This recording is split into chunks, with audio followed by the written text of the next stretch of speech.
right. Good afternoon, everyone. Just a few things at the top. First of all, we want to welcome all the young people, yourselves included, who are working with their parents today at the Pentagon as part of our annual Take a Child to Work Day. It's estimated that we have somewhere near 10,000 young guests here today, and it's been exciting to have their energy and their voices echoing in the corridors of the Pentagon. I'm pretty sure I've seen a few kids with light-up shoes that make them run faster, so I've reached out to the Defense Innovation Unit to talk about that. Looking ahead to tomorrow, Secretary Austin will convene the 21st Ukraine Defense Contact Group meeting here virtually. The meeting will commemorate the 2-year anniversary of the first contact group following Russia's unprovoked invasion of Ukraine in February 2022. Over the past 2 years, the contact group has shown its unity and resolve, as evidenced by the continuing support and donations made by our international partners and allies. Additionally, the contact group continues its work with Ukraine to help it move towards development of a robust, efficient, and self-reliant defense industry. We'll have additional updates to provide following tomorrow's meeting. Switching gears to Africa, as you've seen, the U.S. State Department announced U.S. Ambassador to Niger, Kathleen Fitzgibbon, and Major General Kenneth Ekman, U.S. Africa Command Director of Strategy, Engagement, and Programs, will meet with the National Council for Safeguarding the Homeland officials today in Niamey, Niger, to initiate discussions on an orderly and safe withdrawal of U.S. forces from Niger. Subsequently, Assistant Secretary of Defense for Special Operations and Low-Intensity Conflict, Christopher Mayer, and Lieutenant General Dagvin Anderson, Joint Staff Director for Joint Force Development, will conduct follow-up meetings in Niamey next week to coordinate the withdrawal process in a transparent manner and with mutual respect. We'll be sure, of course, to keep you updated regarding any significant developments. In the meantime, the Department of Defense remains committed to countering violent extremist organizations in West Africa. The department will continue to support whole-of-government approaches to work with African leaders to maintain stability and address terrorist threats in the region, including addressing core issues that drive insecurity.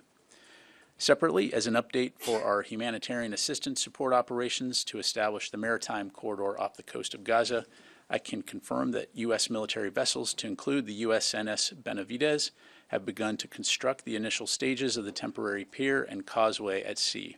We're aware of the significant interest in this important effort and will provide much more information in the very near future as we work alongside the international community to rush aid to the people of Gaza. And finally, Friday will be the last day in the Pentagon for Acting Undersecretary of Defense for Policy Sasha Baker. We want to thank her for her superb leadership within the Department of Defense and for her service to our nation. On behalf of the Secretary of Defense, we wish her all the best in her future endeavors. And as we previously announced, Ms. Amanda Dory, a career civil servant who currently serves as the director of the Africa Center for Strategic Studies at National Defense University, will perform the duties of Acting Undersecretary of Defense for Policy when Undersecretary Baker departs. With that, I'll be glad to take your questions. We'll go to Tara, AP. Thanks, General Ryder. Back to AFRICOM. So it's almost 8 o'clock now in Niamey. Have you gotten any readouts on how those initial meetings went? And would this mean the complete total departure of all U.S. forces, or are some of those terms still being negotiated? Yeah, I don't have a readout to provide. Of course, again, we'll keep you updated as things progress here. And in terms of the withdrawal of U.S. forces, again, really not able to go beyond what I've provided right now, which is that they will begin discussing the orderly withdrawal of U.S. forces. So what that pertains in terms of timelines, numbers, again, we'll keep you updated. But is the assumption that it will be that all U.S. forces will go, or is there still room? I think that's a safe bet as the going-in assumption. Okay, and then on Chad, similarly, are U.S. forces withdrawing from Chad, and is this all of the U.S. forces there, approximately 100 or so, and why? So as I understand it, as talks continue with Chadian officials, U.S. AFRICOM is currently planning to reposition some U.S. military forces from Chad, a portion of which were already scheduled to depart. This is a temporary step as part of an ongoing review of our security cooperation, which will resume after Chad's May 6 presidential election. So again, we'll keep you updated. I would refer you to State Department to discuss, the diplomatic sides of this, but that's where we stand right now. Warren. A follow-up on Niger and then a different question on Gaza and JLOTS. The withdrawal appears maybe not imminent, but at least fairly imminent. Niger was a critical base for AFRICOM ISR and monitoring violent extremist organizations. Does the Pentagon have a location to move those forces? And if so, is that location ready, or are those forces for now coming back to the United States and there is no alternative to Niger? Yeah, well, as I highlighted, I mean, first of all, we are committed to countering VEOs in West Africa. And as you know, we do maintain a robust network of partners, and we will continue to consider all options when it comes to accomplishing our CT mission. The bottom line is that we will continue to monitor threats throughout the Sahel in order to protect our personnel, our assets, and our interests, as well as the welfare of our partners. So we're going to continue to explore options, understanding that this is an important national security interest and a vital mission. How much is the CT mission set back without something like a Niger to stand ready to go? Well, certainly when you look at the size of Africa and when you look at the threats, the preference would be able to have the ability to operate out of places like Niger. But of course, we have other means and methods that we can do that. So all that to say, again, we understand the importance of the CT mission, and we will explore options to ensure that we can continue to do that, albeit maybe perhaps through other means and methods, but importantly, working in close partnership with African partners in the region. And then a very quick JLOTS question. A few mortar rounds landed near the Pier site. Has that changed the timeline for construction there? And has it compelled the U.S. to consider a different Pier site or different defensive measures associated with the construction of the Pier? Yeah, the incident in no way delays our efforts to establish the maritime corridor. Go to Liz. Along those lines, any sense when the corridor will be up and running? You talked about the first week of May.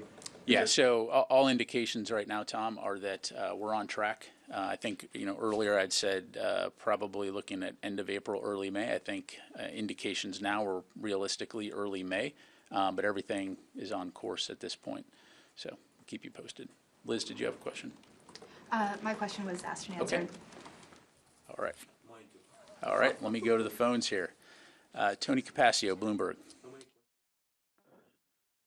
Hi, Pat. Quick question. When do you think the first munitions for Ukraine will arrive, and will they be the 155 shells or some of the other equipment that has been pre-positioned in Europe? Yeah, thanks, Tony. As I'm sure you can appreciate, I won't get into the specifics in terms of when specific ammunition or equipment is getting into Ukraine, other than to say we're moving out already. We've already started the process to move some of the weapons, ammunition, and equipment, which will be, as I mentioned earlier, there within days, if not sooner. And so, again, recognizing there's a variety of equipment and capabilities on the list that we put out. Some of those things will obviously take longer than others, but when it comes to essential capabilities like ammunition, we're already moving out to make those deliveries. But again, for OPSEC, I just can't get into specific timelines or routes, as I'm sure you can appreciate. Let me go to Jeff Shogel, Task and Purpose. Thank you. I just wanted to follow up on the question about the incident with the pier. What exactly happened? Did Hamas fire rockets or mortars at the pier while it was under construction? And if so, was anything damaged? Was anyone hurt? Yeah, so to clarify, so kind of two different things here, Jeff. So first of all, when it comes to the temporary pier and the causeway, those are being constructed offshore, out at sea, and are essentially nowhere near mortar range. So that's not what we're talking about here. We're aware of reports that a small number of mortars landed in the vicinity of the marshalling yard area for humanitarian assistance that will eventually be the delivery site that this pier will support. And it's important also to highlight that this occurred before any U.S. forces have started moving anything. There'll be no U.S. forces on the ground. And as I understand it, in terms of, there is no U.S. equipment per se in this marshalling yard. Obviously I'd refer you to the IDF for more granular details, but that's where things stand right now. Fadi. Technically speaking, doesn't the pier lead to the shore? Isn't it connected to the shore to Yeah, help? so kind of think of this in 4 different parts. And again, we're going to get you much more information here. But so you've got Cyprus, and then you've got Gaza, right? So Cyprus is where aid will be stockpiled and loaded onto ships.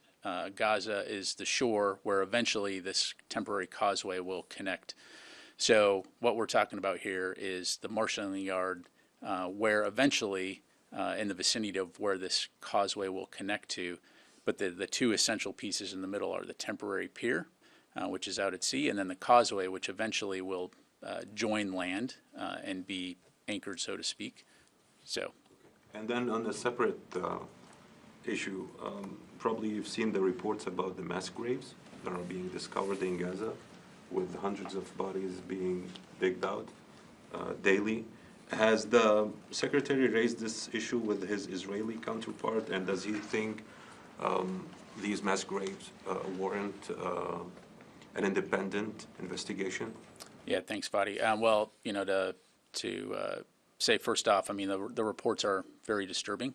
To my knowledge, the secretary has not spoken to his counterpart about this, but I know that, as Mr. Sullivan highlighted yesterday, the U.S. government has raised this with the Israelis at multiple levels. I don't have anything to provide from a Defense Department standpoint other than we do believe that these reports must be thoroughly investigated and taken a look at. So, leave it there. Sir. Thanks, General. So my question is on the additional military advisors that the Pentagon has said it plans to deploy to Ukraine. Some have voiced the concern that this is at least in part what preceded the war in Vietnam, where we sent military advisors continually adding to the list that was there, and then some would be killed in action.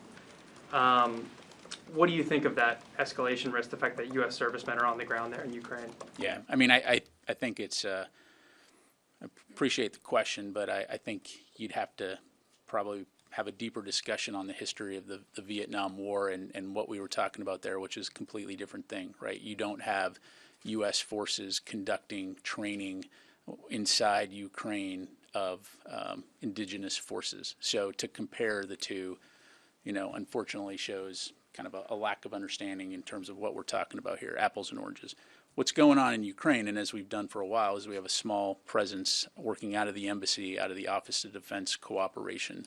And those small number of advisors are providing, information and advising on things like support logistics, weapon oversight program, helping with the ensuring that there's end-use monitoring in place, that we've talked about in the past. First of all, and to clarify, the addition of additional advisors is something that is being considered. No decision has been made, but if that decision is made, a couple of key points. First of all, it'd be a small number. Second of all, those folks would be working out of the embassy under the Chief of Mission Authority like the rest of the embassy and would be subject to the same travel restrictions as all embassy employees. So, yeah. Point taken on the differences, and there were far more in Vietnam, but I guess, do you recognize the concern is legitimate at all that there are U.S. servicemen in this country that is an active battlefield, so that if there's an errant missile that kills one, it could lead to a dangerous escalation? Well, look, I mean, again, it's not unusual for the U.S. military to work out of embassies around the world in many different countries as part of our security cooperation efforts and to help coordinate security assistance. But critically, these forces are not in a combat role. They're in a non-combat role. They're in an advisory role. And again, we're talking very small numbers. The United States has no intent of conducting combat operations inside of Ukraine, nor are these forces going to be anywhere near the front lines. And then the other piece of it is, to your point about danger, of course we recognize the danger, and any place our forces operate, we take the necessary precautions to ensure that they're safe, whether it be there or any other hotspots around the world. Thank you. Sir. Thank you, sir. My question is on TikTok. There's a lot of going on as far as a U.S. national security threat is concerned because of it's a part of owned by the Chinese Communist Party in China. So why is it taking so long to ban when everybody knows that this is a national security threat? Because India had banned already over 2 years ago because of the national security threat in India. So over 170 million, I was told, users are there in the US. So that means China have already this much information from these people by the Chinese Communist Party. So are anybody using in the department, DOD or Pentagon, and where do we stand now as far as national security threat is concerned? Yeah, appreciate the question, Guilfoyle. So, couple things. So first of all, it already is Department of Defense policy that we will not use TikTok on any U.S. government devices. So that already is a policy that's in place. I think what you're asking is the broader question about banning of TikTok writ large as it relates to, throughout the U.S. And again, that's a question that's beyond the scope of my small little place here at the DOD. So thank you. Yes, sir. Thank you, General. Regarding to Rafah, did you receive from your Israeli counterpart any plan about their military operation there? And with your assessment, what do you expect the Palestinian to go out of Rafah? What we are seeing right now that the IDF leaving some parts and re-entering again to the same parts, and they are still bombing everywhere. So as a DOD, what do you expect these people should go? Yeah, so as it relates to Rafah and operations in Rafah, I'd refer you to the IDF to talk about the specifics in terms of what they are and aren't doing. From a U.S. standpoint, from a DOD standpoint, we've been very clear that while we both agree that the defeat of Hamas is important, that any operations going after Hamas in Rafah take into account civilian safety and the delivery of humanitarian assistance. So as I understand it, the Israelis have shared some of their thinking in terms of what a Rafah operation could look like, but those conversations are still ongoing as we still have concerns about how they would go about doing that and taking into account the large number of displaced people and their safety. So I know that at the highest levels, Israeli officials and U.S. officials will continue having those conversations. But again, our focus here is on ensuring not only can Hamas be defeated, but that the safety of those impacted by this conflict is taken into account. So. Thanks, General. Just turning to the Red Sea, there's been a drop in Houthi attacks. I don't think there was any for a couple of weeks. I believe there may have been some yesterday. What do you attribute that drop in Houthi attacks to, and what do you make of the resumption yesterday? Oh, well, again, in terms of the Houthi mindset, in terms of why they opted to not conduct attacks for a couple of weeks, that's really something best left for them to address. I would say that regardless, our focus hasn't shifted, which is working with our international partners to ensure the freedom of navigation through the Red Sea.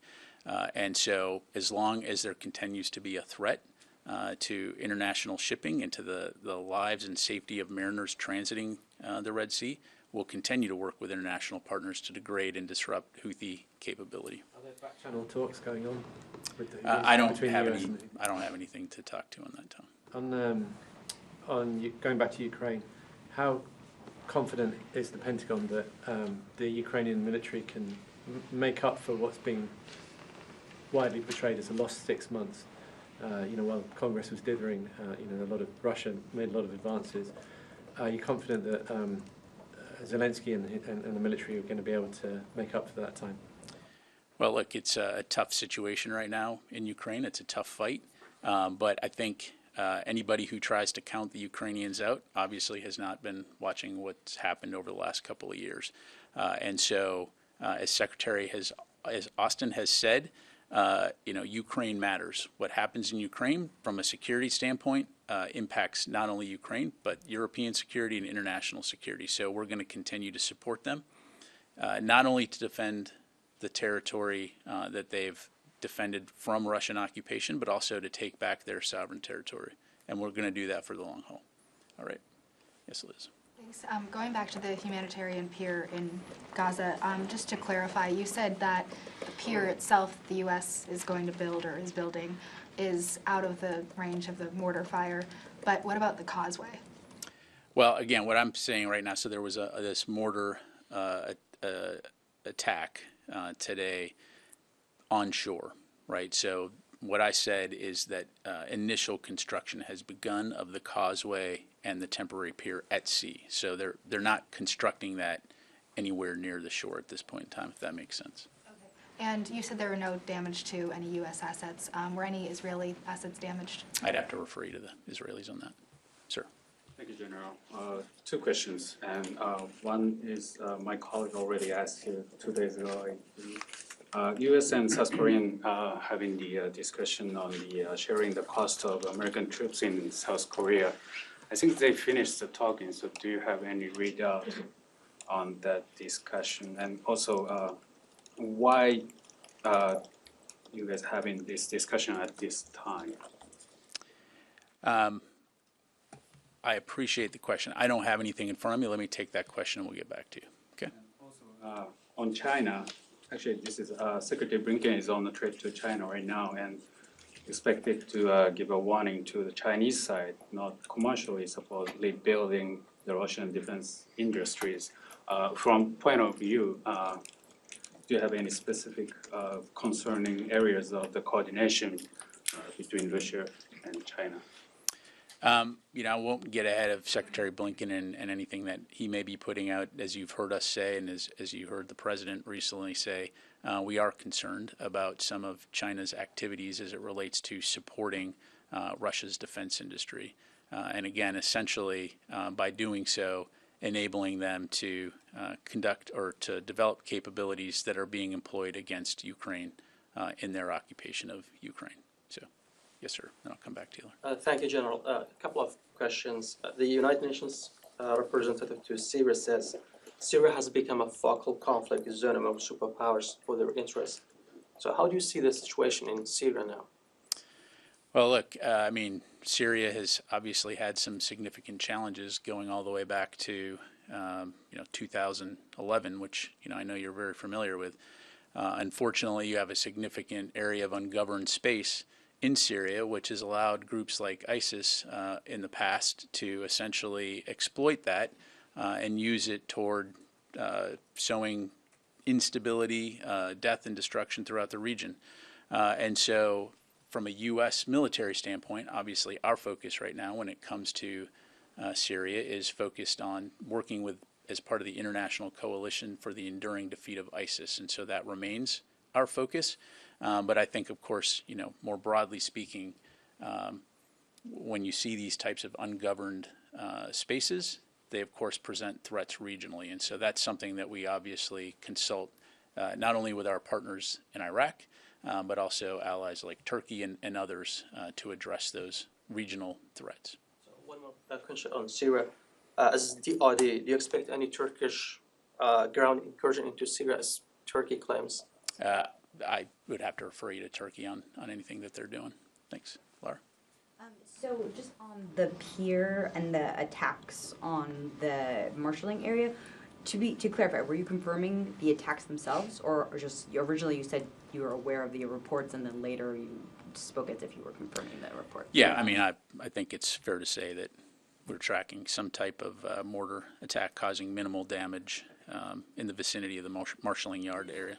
Damage. Yeah, minimal. So there was damage. minimal damage. Yeah, to in the- terms of what specifically was damaged, I'd have to refer you to the IDF. Okay. Thank you. Thanks.